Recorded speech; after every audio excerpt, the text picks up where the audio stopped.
Hello everyone, welcome back to my channel. আশা করি তোমরা সকলেই ভালো আছো। আমি তো বেশ ভালো আছি। আমাদের কলকাতায় যখন ভীষণ গরম পড়েছে সেই মুহূর্তেই আমাদের প্ল্যানিং করা ছিল দার্জিলিং যাওয়ার। আর দার্জিলিংয়ের ওয়েদারটা কিন্তু জাস্ট ফাটাফাটি।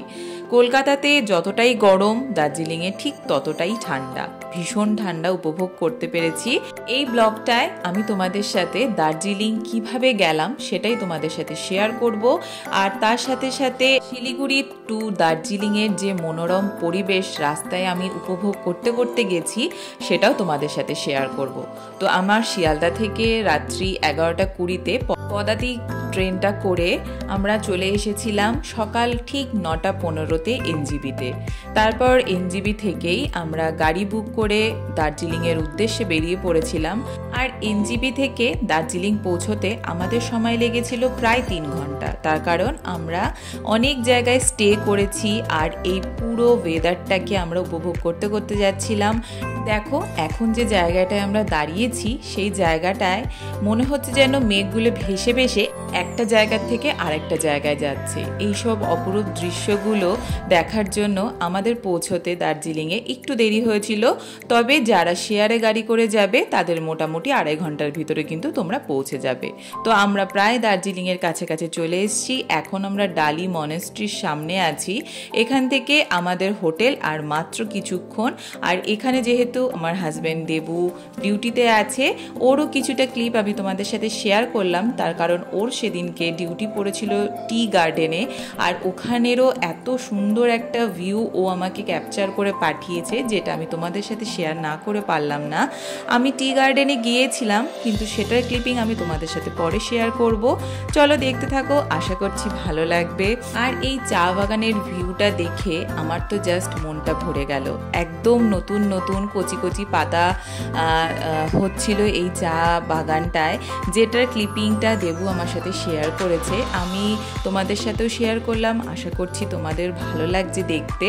আর যদি ভালো লাগে অবশ্যই কিন্তু আমার চ্যানেলটিকে সাবস্ক্রাইব করতে হবে। তার কারণ দার্জিলিং সংক্রান্ত অনেক কিছু তথ্য এবং ব্লগ আমি কিন্তু আমার চ্যানেলে পোস্ট করতে থাকবো। আর এইখানটায় দেখো, যারা চা পাতা তুলছিল তারা সমস্ত চা পাতাগুলো এনে এখানে জমা করছে এবং এখান থেকেই তারা ব্যাগে ভরে ভরে তাদের নিজস্ব কাজের জায়গায় নিয়ে যাবে। আমার তো বেশ ভালো লাগছিল দেখে। আর আমার ভালো লাগলে সেগুলো আমি অবশ্যই তোমাদের সাথে শেয়ার করি। তোমাদের কেমন লাগলো অবশ্যই কিন্তু জানিও। তো আমরা আলটিমেট পৌঁছে গেলাম আমাদের গন্তব্যস্থল, যেখানে আমরা স্টে করব এই 4 দিন। আমরা বাড়ির থেকেই বুক করে গিয়েছিলাম। আমরা ম্যালের একদম কাছে ছিলাম। আমাদের হোটেলের নাম ছিল ডেকলিং। আর এই ডেকলিংয়ের পুরো ভিডিও একটা মিনি ব্লগে আমি শেয়ার করেছি, পুরো ডিটেলস, যেটার লিঙ্ক আমি অবশ্যই ডেসক্রিপশানে দিয়ে দেব। আর চারিদিকটা দেখো বেশ জমজমাট, আর ঠান্ডাও ছিল কিন্তু ভীষণ। আর তার সাথে হাওয়ার তো কোনো কথাই নেই। আর আমরা দুপুরের লাঞ্চটা সেরেছিলাম কুঙ্গাতে। আর এই কুঙ্গা রেস্টুরেন্ট নিয়েও একটা মিনি ব্লগ কিন্তু আমি আমার চ্যানেলে শেয়ার করেছি, সেটাও তোমরা অবশ্যই চেক আউট করো। তারপর ওখান থেকে বেরিয়ে আমরা চলে এসেছিলাম গ্লেনারিতে। আমি এই ব্লগে টুকটাক অল্প অল্প করে ক্লিপিং তোমাদের সাথে শেয়ার করেছি, যেগুলো ডিটেলস ভিডিও অবশ্যই আমার চ্যানেলের শর্টসগুলোতে তোমরা দেখতে পাবে। তোমরা সেখান থেকেও চেক আউট করতে পারো। আর গ্লেনারির কথা তো তোমরা সবাই জানোই, এখানে বিভিন্ন রকমের কুকিজ পাওয়া যায়। আর একদম ম্যালের মাঝখানটায়। আমার এই জায়গাটায় আসতে খুব ভালো লাগে এবং অনেক ছোটোবেলায় এসেছিলাম বলে অতটা স্পষ্ট মনে ছিল না, কিন্তু এইবার এসে বেশ সুন্দর করে এক্সপ্লোর করেছি, এখানে খেয়েছি। সেটার মিনি ব্লগটাও খুব শিগগিরই আসতে চলেছে।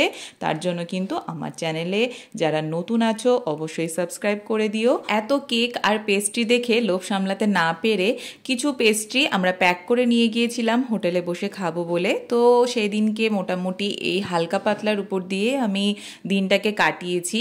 এরপর আরও সুন্দর সুন্দর ব্লগ আসতে চলেছে এবং রাতের ম্যাল কেমন হয়, এখানকার সাইট সিনগুলো কেমন হয়, সবটাই তোমাদের সাথে শেয়ার করব। আর যারা ভাবছো দার্জিলিং এখন যাবে, আমাদের কলকাতায় যেহেতু গরম, এখন কিন্তু দার্জিলিংয়ে সিজন টাইম, তো তোমরা যেতে পারো। তাই জন্যেই কিন্তু এই ভিডিওগুলো বানানো।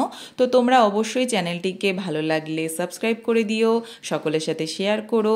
দেখা হবে আবার আরেকটা নতুন ব্লগের সাথে। ততক্ষণ টাটা।